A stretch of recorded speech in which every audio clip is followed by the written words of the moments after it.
abun nan ɗinsu. Yau za mu yi magana kan annida raqam 21, wato wannan kira na 21, wujubul adli wa hurmati ittiba'il hawa. Wannan babi zai nuna mana wajabcin yin adalci da kuma haramcin bin son rai. Idan mutum ya bi son rai ya gama yawo. Wasu masu abun nan suna cewa innal hawa na minal hawa qul basmuhu fa idha hawaita faqad laqita hawanan. Cewa innal hawa wai hawan minal hawa, asalin wulakanta ya samo sunan shi daga hawa ne. Wasu suka ce nunul hawanu masruqa, wai nunun ta wulakanta an sace ta ne, asalinta daga hawan ne. To ina aka ce innal hawa na minal hawa, wato shi ita tozarta ta samo asali ne daga hawa da bin son rai. Wato shine nan fa'iza hawaita, dan haka duk yayin da kai son rai kai abin da kaga dama, laqita hawanan, ka riga ka gamu da tozarci. Dan haka in mutum yana son tozarci to ya bi son ran shi. Dan mutum ya riga ya bi son ran shi to kuwa zai ga tozarci. An ce duk wanda ya miƙe kafa ya aikata abin da ya ga dama to kuwa zai naɗa kafa ya sha wulakanci, ya sha kaskanci, ya tozarta. Saboda haka hawan, innal hawana minal hawa qul basmuhu, asalin tozarta daga hawa ne, an canza sunan ne, ko aka cire nunul hawan din. Fa idha hawaita, duk yayin da kai son rai, faqad laqita hawanan, to kaga maganin wulakanci. Wannan shine babin. Da haka za a yi magana akan adalci wa hurmati ittiba'il hawa, da haramcin bin son rai. A'udhu billahi minash shaitanir rajim. Ya ayyuhalladhina amanu, ya ku waɗanda kuka ba da gaskiya da Allah tabaraka wa ta'ala, kunu qawwamina bil qisti, ku kasance masu tsayuwa da adalci, ku yi adalci. Shuhada'a lillah, ku ba da shaida saboda Allah. Idan aka ce ku zo ku faɗi gaskiya to ku faɗi gaskiya. Walau ala anfusihim, ko anfusikum, ko da akan kawunan ku ne. Kai ne baka da gaskiya ka ce ni ne bani da gaskiya. Ku duba nan cikin tarihi, sayyidina Abubakar fa da sayyidina Umar radiyallahu anhuma suka samu sabani. Sayyidina Abubakar ya ba Umar hakuri, ya ce ni ne bani da gaskiya, ya hakuri. Umar ya ce ba zai yi hakuri ba. Ya ce kai hakuri, ya ce ba zan hakura ba. Kuma gashi su ne aka kulla masu abota a Madina, sayyidina Abubakar da sayyidina Umar radiyallahu anhuma. Yanzu gashi sun samu, don mutane yan adam ne, dole wata rana za ka yi mutum kuskure, za ka yi mutum ba daidai ba, wata rana ganganci za ka yi, amma duk da haka kuma a matsayi, tun da an san matsayin mu yan adam ne, sai mutum ya kau da kai. Sau da haka sayyidina Umar ya ce ba zai haƙuri ba. Sai sayyidina Abubakar ya tafi gaban manzon Allah sallallahu alaihi wasallam. Manzon Allah ya ganshi cikin damuwa, ya ce wa ya taba man kai? Ya ce ba wani abu bane, dan abu ne ya gudana tsakaninmu na mutuntaka ni da dan uwana Umar, amma na ba shi haƙuri ya ƙi haƙura. Na ce ya yi haƙuri, ya ce ba zai haƙura ba. Ya ce to bari ya tadda ni, bari ya zo. Ka ba shi haƙuri ya ƙi haƙura? Ya ce iya. Ce to bari ko ya zo. So ana nan kawai sai ga sayyidina Umar ya ma bi ta gidan sayyidina Abubakar ya ba shi haƙuri, aka tara baya nan. Ya ce to aiko ya ka abu ya ɓaci, ya riga ya tafi wajen manzon Allah. Na kausan in ya je gaban manzon Allah yana fushi, to manzon Allah ma sai ya yi fushi saboda fushinsa. Haka kawai aka yi. Na haka da ya je gaban manzon Allah sallallahu alaihi wasallam, Umar na zama ya ce ba za ku ban man mutumin nan nawa ba, ba za ku kyale man shi ba ko? Kada fa ku manta lokacin da ya bi ni dukkan ku kun ƙi ni, ya ɗauki dukiyarsa ya bani a lokacin da kowa ya hana ni tashi, ya bi ni a lokacin da kowa bai bi ni ba, ba za ku ban man shi ba? Har sai na Abubakar da ya ga manzon Allah ya yi fushi, ya koma yana ce aka yi haƙuri ya Rasulullah, ni ne mai ba daidai ba, gaskiya ni ne bani da gaskiya, kai haƙuri. Ya ce ku kyale man mutumin nan, wallahi ku bar shi, ku kyale shi, duk wanda ya taba man kai ba zan bar shi ba. Manzon Allah ya faɗa mai tsanani. To kun ga irin wannan. Saboda haka shi sai na Abubakar ya ce har sai da hankalin shi ya tashi saboda yadda ya ga manzon Allah ya yi fushi saboda taba shi da akai. To amma abin da muke so nan muhallu shahid ku kalla, sai ya rika cewa ni ne bani da gaskiya ya Rasulullah, gaskiya laifin nan nawa ne, ni ne mai ba daidai ba, shi yasa ma na bashi hakuri kafin nan. Amma annabi bai saurare ba, ya ce ku kyale man sahabi na dai. Ya fito ko? To kaga wannan ya ka gani. Dan haka amma abin da muke so mahallu shahid, mutum ko kai ne ka san baka da gaskiya, idan aka zo ana so a yi adalci ka ce ni ne ba da gaskiya, haka ni ne. Ko a kanka ne a walidai ne, ko mahaifanka ne ma, mahaifanka ne ba su da gaskiya sai ka ce gaskiya ba za a goyi bayan ku ba, a nan ba daidai ku kai ba. Sau da haka mutumin nan ku ba shi hakkin shi, kada ku rike kayan wani, wannan matsala ne. Ku ba shi hakkin shi a nan wurin dai ba hakkin ku bane wannan, a ba shi. To an yi maganan kanka ma, an yi maganan iyaye, to ina maganan wasu? Sai aka ce wal aqrabin, ko kuma yan uwanka na kusa, su ne ba su da gaskiya, aka ce ba ku da gaskiya. Saboda haka mu abin da muke so a san mu da shi kenan, ba mu arewacanci ya dame mu ko kudanci ko menene ba, ai adalci kawai shi ya dame mu. Mu ba ma maganan wai kawai ai rashin gaskiya dan arewa ne a dauki abin da bai cancanta ba arewa, amma ai mana adalci kawai shine magana. Ai mana sanin ya kamata a auna, a gane, a gama sanin suwa suka fi yawa, suwa suka fi wahala, suwa suka fi abin nan. Kadiba fa a nan kasan aka zo ana analyzing cewa a Lagos wanda yake ba shi da komi, wanda ya fi kowa kaskancin talauci shine mutumin da bai iya samun $2 a rana, bai mallaki $2 ba. $2 yanzu ta kai nawa? Ta fi 1,000 fa, ko ba ta fi ba? To wai wannan talaka shine wanda shi ya rasa 1,000 a can a Lagos, wanda yake da talauci, wanda suke kallo a matsayin talaka na ƙarshe, shine wanda ya rasa $2 a rana, a yayin da mu wani nan sai ya rasa naira 20 a sati. Kuma ba damu ba, mu ba a kuka saboda damuwanmu. To amma na adalci kenan? A can wanda ya rasa 1,000 a rana karanci, wai shine talaka. Mu kuma a nan wajenmu wani ya rasa naira 20 a sati guda. To wani irin tattalin arziki ne wannan ya mana adalci mu? Ba mana adalci ba. Abubuwa ne ga su nan a aikace. Nan na bada misali nan a tashar jirgi, ga tashar jirginmu nan wajen sauka, ga ta nan Rigasa muna gani, ga wadda aka yi a can Abuja muna gani. Aka tashi aka yi wata a Lagos, ita kaman ba a nan kasan take ba, kuma shugaban kasa daya, minista daya, shi shugaban kasa shi ya je buɗe waccan. To bai ga wannan ba? Shikenan sai a zo a fasa wannan mu ma ai mana mai kyau, tunda wannan kaman ka ce ne an yi ta mutane a can, nan kuma an yi ta aladu. Abinda aka yi mana kenan. Ko muna gani, ko muna da 'yan majalisa, muna da 'yan sanatoci, muna da kowa, muna da wakilai, muna da ambassadors, muna da komi, da an ce an raba an ba mu ma daidai da mu, amma mu an ba mu marasa amfani, wanda ba san ciyon mu, ba san ciyon addinin mu ba. To din kai ta bin abubuwan haka za ka yi ta gani. To ai mana adalci mana, ba mu ce a zalunce su ba, amma mu ma ai mana adalci, a san mu ma mutane ne, su ma mutane ne, 'yan ƙasa ne, su ma mu 'yan ƙasa ne, arzikin ƙasan nan kuma a raba, mu ma ba mu namu. Shine abin da muke magana kai kullum, kuma an magana ce mun zagi gwamnati, mu ta mana da zamu zage ta, amma a yi ma mutane adalci mana. Mu ba ce muka dauko a bamu ba, amma a yi ma 'yan kasan adalci. In ana raban arziki ko ina a raba, kowa a bashi daidai ka san shi, daidai yawan jama'an shi daidai ka san shi, daidai bukatun shi daidai ka san shi. Waɗancan an gina masu, an gyara, an gama. Lagos an gina ta tun shekaru nawa, an gina ta, in ka tafi can kaman ba ƙasar kake ba. To kuma sai a haɗa ta da Jigawa, sai ita ma Jigawa a zo a gina ta, sai a yi mata abin da ya kamata a yi, tun da can sun samu, ba dole in an zo kaso kuma ta ƙara masu ba. A abin da waɗannan suke bukata, waɗancan ba su da bukata.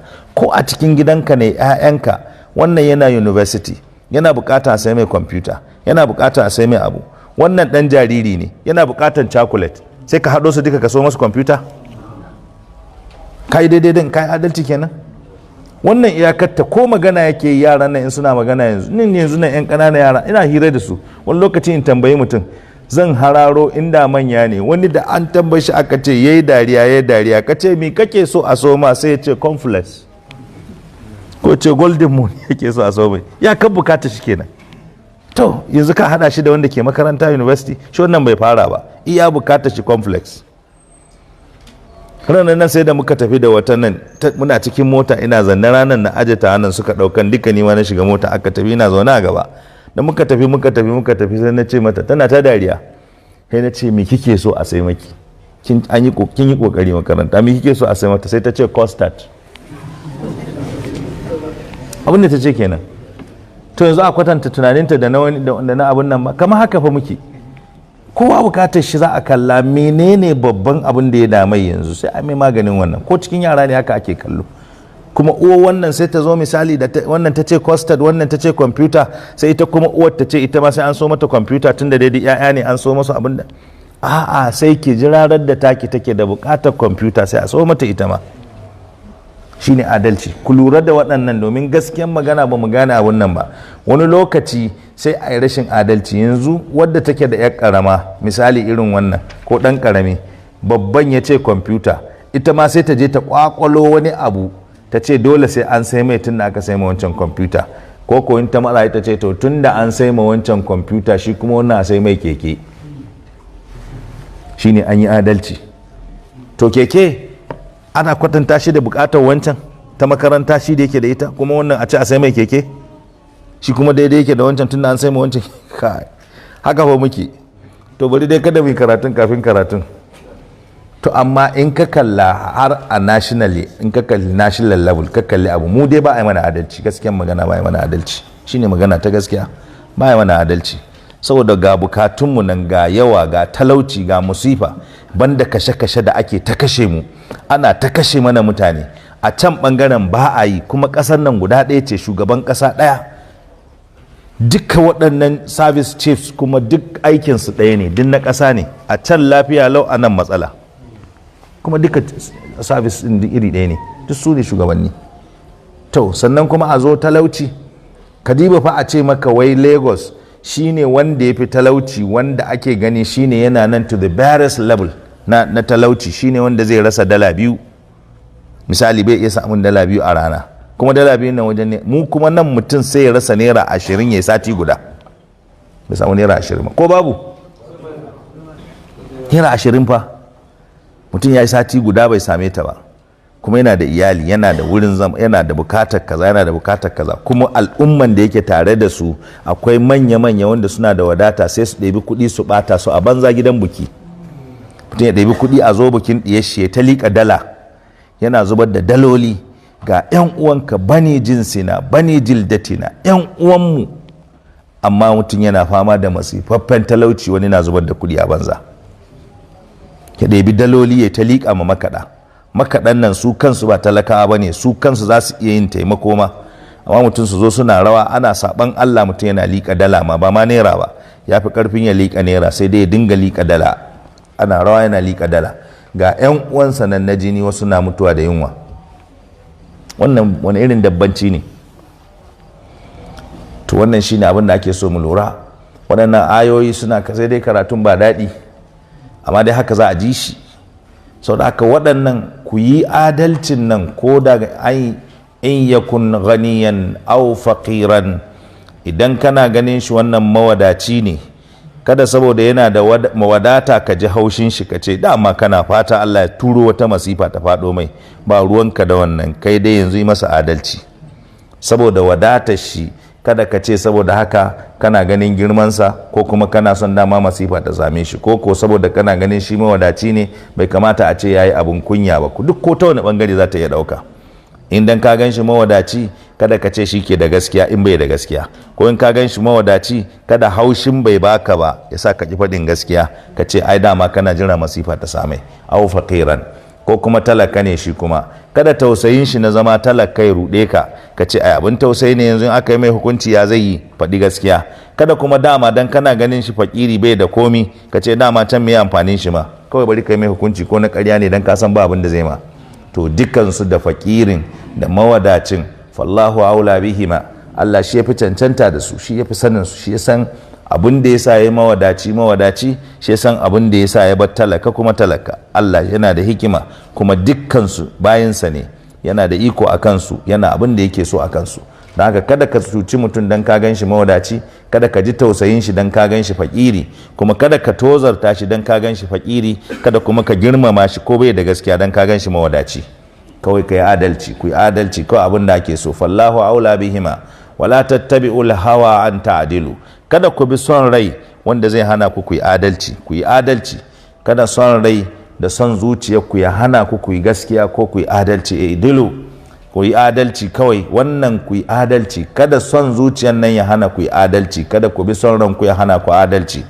Wa in talu, in ko kuka kau da kai aw turidu ko kuka juya baya kuka ki gaskiya, kuka ki abin da Allah tabaraka wa ta'ala ya umurce ku da shi, kuka juya kuka kauda kai kuka bada baya kuka ki yin gaskiya, fa inna Allah kana bima ta'maluna khabira, ku sani Allah tabaraka wa ta'ala zai bada labarin duk abin da kuka aikata, yana sane da komi. In ko zai bada labari to fa yujazikum, kenan zai saka muku da abin da kuka aikata, in khairan fa khairun wa in sharran fa sharrun, aljaza'u min jinsil amal. Ya fito ko? Waɗannan su ne ayoyi kamar yadda malam ya kawo su tafsirin su a gurguje kafin mu shiga cikin bayanin malamai. Tafsiratun wa bayan, ga faɗakarwa nan da jawo hankali da bayani. Qala sahibu zilal, wannan malamai zilal Qur'an, wannan Sayyid Qutb kenan, ya ce wa yabda'u ad-darsu bina al-jama'a al-mu'mina, wannan darasin bida'an ko binida al-jama'a, wannan darasi zai fara mana ne binida al-jama'a al-mu'mina, da kira na jama'a mu'minai, tunda cewa kai ya ayyuhalladhina amanu al-mu'mina ila an-nuhudi bi takalifi ay daurina, akan mu zabura mu lura da abin da ke kanmu na nauyi, abubuwan da ya cancanta mu yi, fi iqamatil adli bainan nasi, wajen tsaye da adalci a tsakanin mutane, ala nahwil farid alladhi lam yaqum illa ala yadi hadhihi aljama'a, akan wani irin tsari wanda yake na daban, wanda ba taba ganin shi ba sai ta hannun wannan al'umman manzon Allah sallallahu alaihi wasallam, ko kuma ta hanyar babban wannan malami na tarbiyya al-islamiyya shine rasulullah sallallahu ta'ala alaihi wa alihi wasallam, alladhi lam yaqum ala yadi hadhihi aljama'a, wanda baya a hannun wannan jama'a farko, shine al'adlu alladhi tata'amalu fihi ma Allah mubasharatan. Akwai wannan, ka kalli kanka, sama wannan ba hannun kowa yake ba, ai adalci ne wanda za ka yi kai da Allah tabaraka wa ta'ala, kai makanka adalci, ba adalcin ka wanda ya kai irin ka yadda ka ba da haƙƙin Allah inda ya cancanta, ka kada shi da kowa. وتخلصه من كل عاطفة أو هوى أو مصلحة متجردة من كل اعتبار غير تقوى الله ومرضاته، wanda za ka yi ka tsame wannan abun naka da duk wata atifa shine wujidan, lokacin da ka ji haushi kusa da aka baka haushi, ka daina tunanin wannan in za ka yi hukunci wajen abu kai adalci, ko an baka haushi ko ka ji daɗi ko baka ji daɗi ba, au hawan ko son rai, au maslaha ko wani abu da kake ganin na maslaharka, mutajarridatun min kulli itibarin, ka fitar da shi daga kowane abun lura, kowane tunani da za ka yi, in ba gairu taqwallahi wa mardatihi, in ba neman yarda Allah ba, ba neman abun nan ba tsoron Allah ba neman yardarsa ba, duk wani abu da za ka yi ka wurgar da shi, kada son rai, kada atifa, kada maslaha ta sa kai tunanin ka yi ba daidai ba, kawai duk wanda abin da zai zo ma wanda zai sa kai ba daidai ba ka wurgar da shi, inda ba tsoron Allah bane ko neman yarda Allah. Yabda'u hadha ad-dars ay binida al-mu'minin, saboda haka wannan darasi ya fara da kiran mu'minai li yaqumul adla bi hadhihi sura, saboda su zo su tsaye da adalci da irin wannan sura. Wa munazzilu hadha al-kitab ya'lamu haqiqatal mujahadati shaqqa, wanda ya saukar da wannan littafi ya san haƙiƙanin abin da ke da wahala, ya san abin da kuma za a iya, allati tatakaffaluha a iqamatul adli tatakallafuha allati tatakallafuha, ita wannan iqamatul adli ala hadha an-nahwi, wanda wannan tsaida wannan adalci a irin wannan hanya yake nema ko yake dora wa mutane su yi. Wa fi nafsil bashariyya da'fuha al-ma'ruf, bayan kuma a cikin ran dan adam, ai an san dan adam akwai rauni na ɗabi'a, shi ne ma muka ba da misali a can da aka samu kamar sayyidina Abubakar da kuma sayyidina wannan Umar, tunda su ne zababbin al'umman nan ba ta farko bayan manzon Allah, in aka cire manzon Allah daga nan sai sayyidina Abubakar sai sayyidina Umar, to kuma su ne zababbin al'umma, ma rauni ya samu. Akwai lokacin da aka zo ana maganan yakin Badar, ko sadda ake maganan yakin, an yi yaki an kamo bayan wannan gazwatu Hunain, ko aka zo ana neman shawara ya za a yi da su, Umar ya ce a kakkashe su, sayyidina Abubakar ya ce kada a kakkashe su, kaza daga na sayyidina Abubakar ya ce Badar, sayyidina Abubakar ya zo ya ce kai dai Umar, na lura da duk lokacin da na ce kaza sai ka saba man, sai ka ya ce ba saba ma, fahimta ce aka daga murya nan ma Allah tabaraka wa ta'ala ya kawo cewa ka a taga sauti gaban manzon Allah sallallahu alaihi wasallam. Kaga duka neman maslaha ne, neman mafita ne. To yau idan su waɗannan zababbi irin wannan abu ya gitta tsakaninsu a matsayinsu na zababbi, wanda yake nuna rauninmu na 'yan adam za mu iya samun waɗannan abubuwa su gitta, amma duk da haka ko sun gitta to ba fa inda za a koma sai littafin Allah. Wa in tanaza'tum fi shay'in farudduhu ila Allah war rasul, a maida shi zuwa ga Allah, zuwa ga manzon Allah sallallahu alaihi wasallam. Saboda haka sai a koma can. Wa watifuha tijaha dhatiha, yadda waɗannan abubuwa suke su 'yan adam suna da atifa a ɓangaren zatinsu, kowa yana son kanshi. Wa tijahal aqaribi, da kuma wajen 'yan uwanka, kana son 'yan uwanka, kowa na son 'yan uwansa. Wa tijahad da'af, haka nan ɓangaren masu rauni kuma